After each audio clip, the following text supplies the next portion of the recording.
ఈరోజు మనం చేయబోయే డిష్ పాస్తా, మ్యాక్రోనీ పాస్తా చేయడానికి ఫస్ట్ ఒక ప్యాన్లో బటర్ వేసుకొని ఆ బటర్ బాగా వేగాక దాంట్లో ఆనియన్స్ చిల్లీస్ బాగా వేగాలన్నమాట. ఎలా అన్నా వేగాలి అని అంటే కిచెన్ రూమ్లో మనం ఏం చేస్తున్నామని బెడ్రూమ్లో ఉన్న వాళ్ళు కూడా వచ్చేసేలా అంత బాగా బటర్ స్మెల్ వచ్చే వరకు వేయించాలి.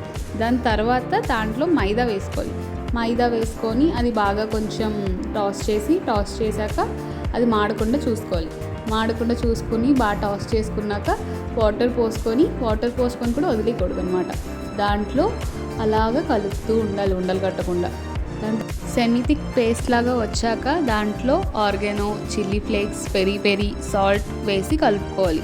ఆ కలుపుకున్న దాంట్లో మనం ఉడకపెట్టుకున్న పాస్తాని వేసుకొని దాన్ని బాగా కలుపుకొని అడుగు పట్టకుండా చూసుకొని ఇంకా లాస్ట్లో బౌల్లో సర్వ్ చేసుకుంటే ఇట్స్ రెడీ. పాస్తా తింటే ఉంటుంది అప్పుడు ఎలాంటి రెస్టారెంట్ స్టైల్ పాస్తా కూడా సరిపోదు, అంత బాగుంటుంది. ఇలాంటి మరెన్నో వీడియోస్ కోసం మా ఛానల్ని సబ్స్క్రైబ్ చేసుకోవడం మర్చిపోకండి. Thank you.